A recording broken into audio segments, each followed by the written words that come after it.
بسم اللہ الرحمن الرحیم۔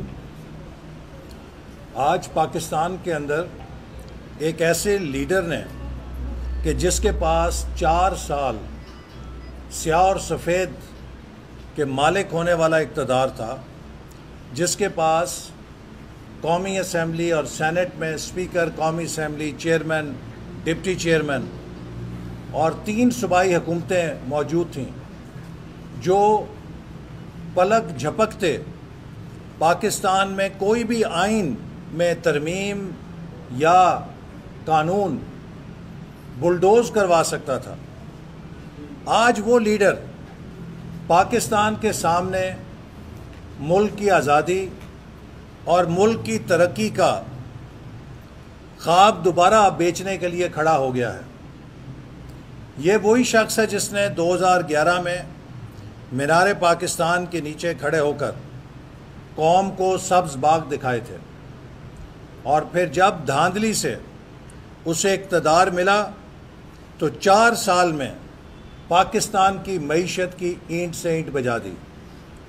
4 سال میں پاکستان کے قومی تشخص کو پوری دنیا کے سامنے تباہ کر کے رکھ دیا۔ پاکستان کو بدترین عالمی اور سفارتی تنہائی سے ہمکنار کر دیا، جس کے دور حکومت میں بھارت کو یہ جرأت ہوئی کہ اس نے یک طرفہ طور پہ کشمیر کو ہڑپ کر لیا، جس کے دور حکومت میں عوام نے بدترین مہنگائی کا عذاب جھیلا، جس کے دور حکومت نے پاکستان میں بدترین بے روزگاری اور غربت کا سیلاب برپا کیا۔ آج وہ پاکستانی قوم کے سامنے کھڑے ہو کر جب یہ ترانے بجاتا ہے کہ جاگ اٹھا ہے پاکستان، تو میں اسے کہنا چاہتا ہوں واقعی جاگ اٹھا ہے پاکستان، چونکہ اب پاکستان کسی بہروپیے اور جھوٹے لیڈر کے جھانسے میں نہیں آ سکتا۔ یہ 2011 کا پاکستان نہیں ہے، یہ 2018 والا پاکستان بھی نہیں ہے، یہ 2022 کا پاکستان ہے، جس میں پاکستانی قوم اس درد، اس عذاب اور ان مشکلات کا سامنا کر رہی ہے جو عمران نیازی کی 4 سالہ بدترین نااہل اور نالائق حکومت ورثے میں چھوڑ کر گئی ہے۔ آج پاکستان کا ہر شہری یہ بات جان چکا ہے کہ 4 سال اقتدار میں رہنے کے بعد عمران نیازی کے پاس کوئی ایک منصوبہ ایسا نہیں ہے جو وہ قوم کے سامنے پیش کر سکے کہ اس نے 4 سال میں پاکستان کی دھرتی پہ کوئی منصوبہ شروع کیا اور مکمل کیا۔ مسلم لیگ نون کی حکومت الحمدللہ فخر سے قوم کو بتا سکتی ہے کہ ہم نے 3 سال کے اندر لاہور ملتان موٹر وے کا منصوبہ مکمل کیا۔ ملتان سکھر موٹر وے کا منصوبہ 3 سال میں مکمل ہوا۔ ہزارہ ایکسپریس وے 3 سال میں مکمل ہوئی۔ اسی طرح توانائی کے منصوبے، چاہے وہ پورٹ قاسم کا منصوبہ تھا، چاہے وہ ساہیوال کا پاور منصوبہ تھا، 2 سال کے اندر یہ منصوبے لگائے گئے۔ چاہے LNG کے منصوبے تھے، وہ تقریباً 2 سال کے اندر مکمل کیے گئے۔ آج پاکستان میں جو لوڈ شیڈنگ کا ہمیں سامنا ہے، اس کی وجہ یہ نہیں کہ پاکستان کے پاس بجلی پیدا کرنے کے کارخانے نہیں ہیں۔ 2013 میں جب ہمیں بدترین لوڈ شیڈنگ کا سامنا تھا، اس کی وجہ یہ تھی کہ پاکستان کے پاس بجلی پیدا کرنے کی صلاحیت نہیں تھی، اور مسلم لیگ نون کی حکومت نے 4 سالوں میں تقریباً 11,000 میگا واٹ بجلی کے منصوبے مکمل کیے۔ ان میں 5,500 میگا واٹ بجلی کے منصوبے سی پیک کے ذریعے مکمل کیے گئے۔ آج جو ہمیں لوڈ شیڈنگ کا مسئلہ درپیش ہے، اس کی وجہ یہ ہے کہ ہمارے پاس تقریباً 5,500 بجلی پیدا کرنے کی صلاحیت بند پڑی ہے، چونکہ عمران نیازی کی حکومت وقت کے اوپر ان کے لیے ایندھن کا آرڈر نہیں کر کے گئی۔ LNG کے سودے بازار سے جا کے نہیں اٹھائے جاتے، ان کے لیے 4 سے 6 ماہ کی مدت درکار ہوتی ہے جس میں کہ وہ سودے آپ تک پہنچتے ہیں۔ تو پچھلی حکومت نے سردیوں کے اندر بھی گیس کا بدترین بحران پیدا کیا، اور آج پاکستان گرمیوں کے موسم میں بھی بدترین گیس کے بحران کا سامنا کر رہا ہے، چونکہ عمران نیازی کی قابل، اہل، ہنرمند اور ڈریم ٹیم جو تھی، ان نالائقوں نے وقت کے اوپر گیس کے سودے نہیں کیے۔ آج پاکستان، عمران صاحب، آپ کی مس مینجمنٹ، آپ کی انکمپٹنس کی قیمت ادا کر رہا ہے، اور آپ ایک نئی نویلے لیڈر کی طرح، ایک پوتر لیڈر کی طرح کھڑے ہو کے اگر قوم کو دھوکہ دینا چاہیں گے تو آپ کا یہ سودا نہیں بکے گا۔ آپ نے پاکستان کے تمام کلیدی مفادات کو اپنی انا پرستی، اپنی ایگو اور اپنی نفرت کی سیاست میں جلایا ہے اور تباہ کیا ہے۔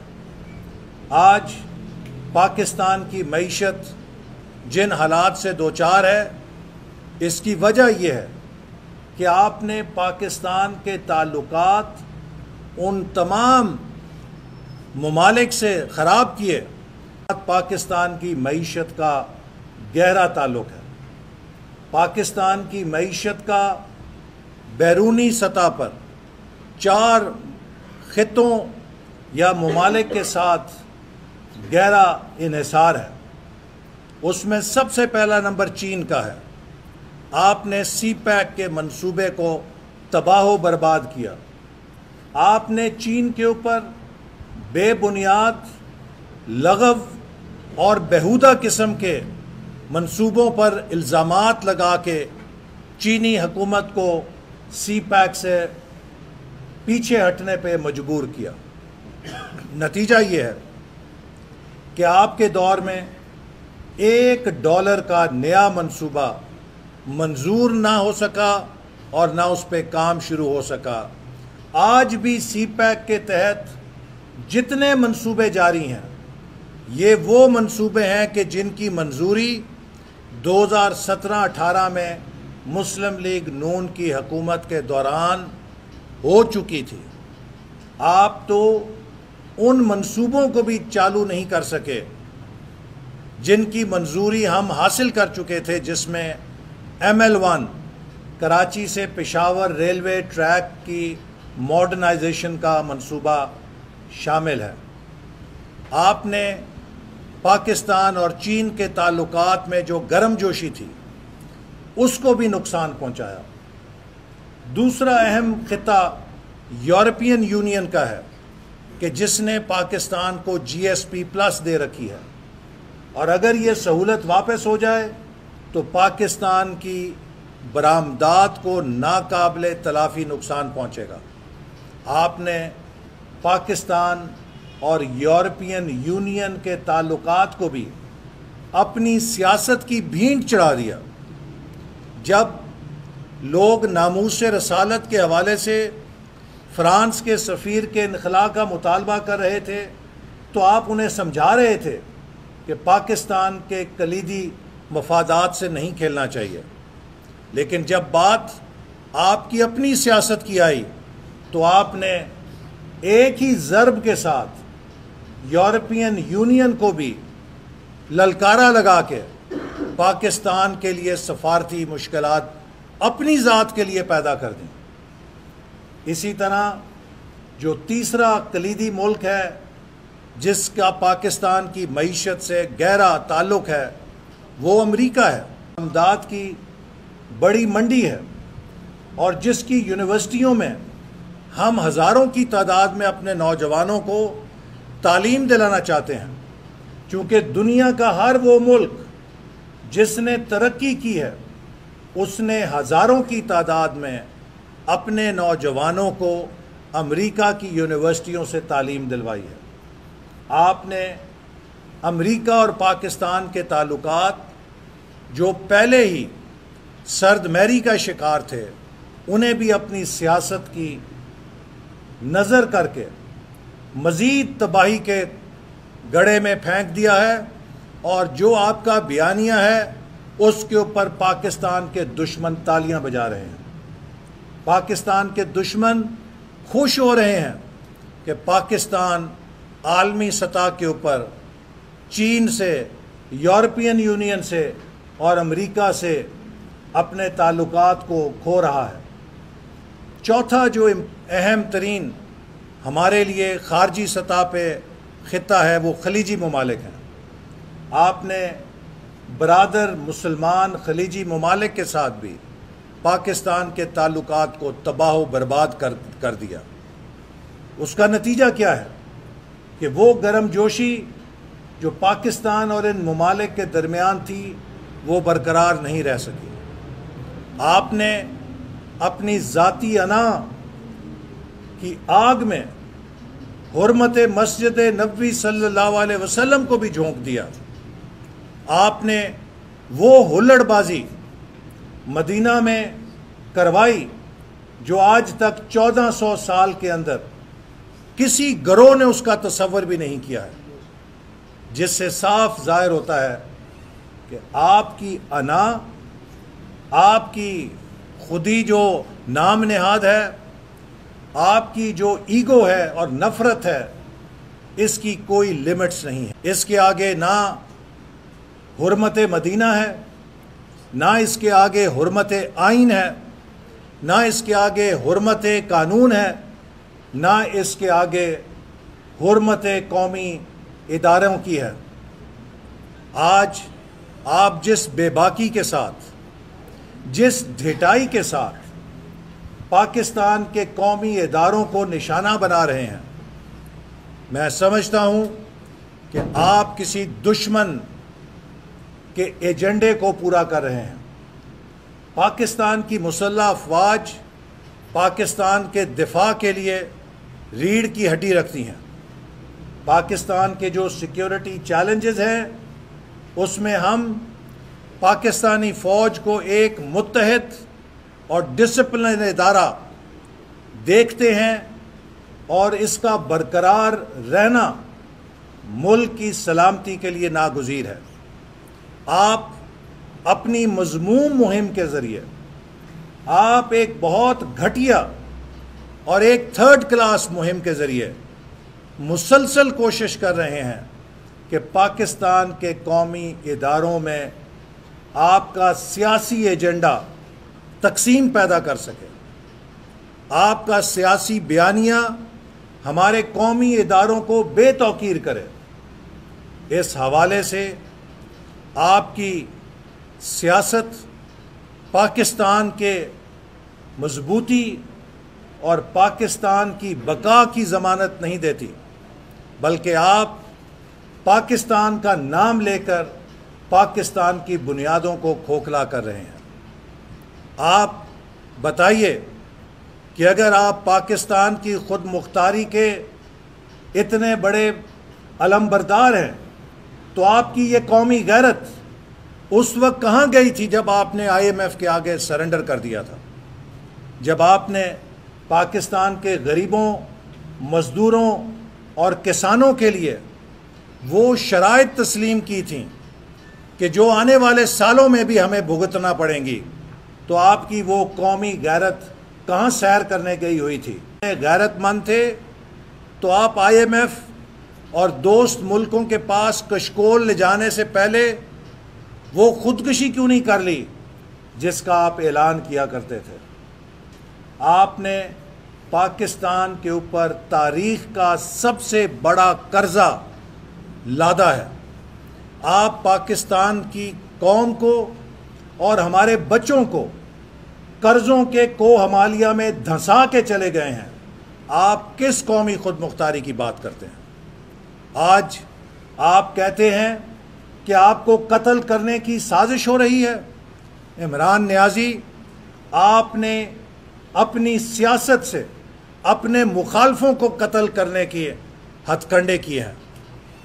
میرے اوپر جو حملہ قاتلانہ ہوا تھا اس کی ذمہ داری آپ پر اور آپ کی سیاسی جماعت کے اوپر ہے کہ جنہوں نے لوگوں کو ورگلایا تھا، میرے گھر پہ حملہ کرایا تھا اور انہیں ترغیب دی تھی کہ وہ میرے اوپر قاتلانہ حملہ کریں، اور اس کے بعد آپ کی جماعت کے لوگوں نے اس قاتلانہ حملے کو جائز قرار دیا تھا۔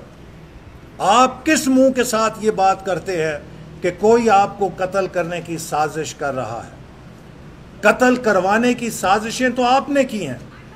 آپ نے نواز شریف صاحب کو جیل میں مارنے کی کوشش کی تھی۔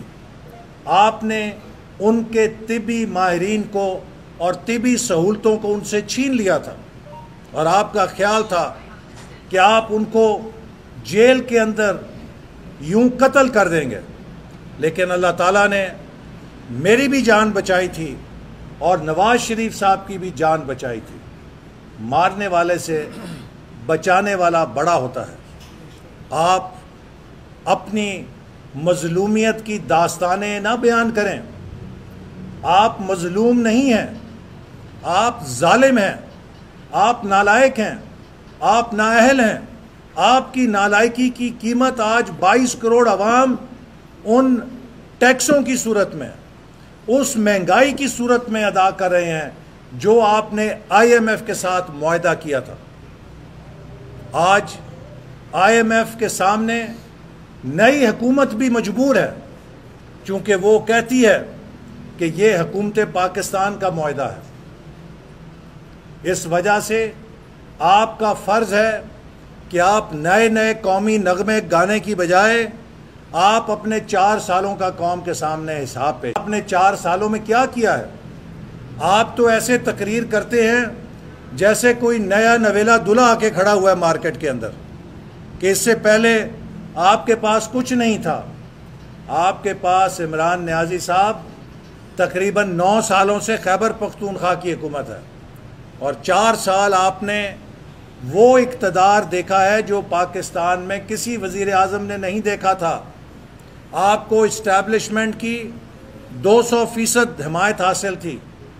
عدلیہ نے آپ کے راستے میں کوئی روڑا نہیں اٹکایا۔ آپ نے میڈیا کا گلا گھونٹ دیا تھا۔ آپ نے تمام مخالفین کو جیلوں میں ڈال دیا تھا۔ آپ کے راستے میں کیا رکاوٹ تھی؟ آپ اس بات کا حساب دیں، اس بات کا جواب دیں کہ 4 سالوں میں آپ نے کیا کیا ہے۔ آپ کی سیاست کسی نئے قومی نغمے سے، پاکستان کی آزادی کے نعرے لگوانے سے فرار حاصل نہیں کر سکتی۔ یہ قوم آپ سے ہر اس زخم کا پورا حساب لے گی جو آپ نے 4 سالوں میں اس قوم کے وجود پر اپنی نالائکی، نااہلی اور اپنی حکومت کی کرپشن کی وجہ سے لگایا ہے۔ آج پاکستان کو قومی وحدت کی ضرورت ہے، پاکستان کو اتحاد اور یگانگت کی ضرورت ہے، اور آپ کو بھی چاہیے کہ جس ملک میں آپ نے 4 سال وزیر اعظم کے کرسی کے مزے لیے ہیں، اس ملک پہ رحم کریں، اس ملک کو ایک ایسی بند گلی میں نہ دھکیلیں جہاں پاکستان کے دشمن اسے دیکھنا چاہتے ہیں۔ اگر آپ میں ہمت ہے تو جائیں، الیکشن کمیشن کو گالیاں دینے کی بجائے الیکشن کمیشن کے سامنے پیش ہو کر اپنے فورن اکاؤنٹس کا حساب دیں۔ وہ شخص جس نے کروڑوں روپے بیرون ممالک سے غبن کر لیے، آج وہ شخص دوسروں کو امپورٹڈ ہونے کا طعنہ دے رہا ہے۔ یہ بھی اس صدی کا بہت بڑا لطیفہ ہے۔ پاکستان کی عدلیہ کو، پاکستان کی آئین کی حفاظت کرنے کے اوپر، چونکہ انہوں نے آپ کے غیر آئینی اقدام کو غیر آئینی قرار دیا، تو آپ نے ان کا بھی تماشا بنانا شروع کر دیا ہے۔ عمران نیازی صاحب، اگر سپریم کورٹ رات کے 12 بجے کھلی تھی تو اس کا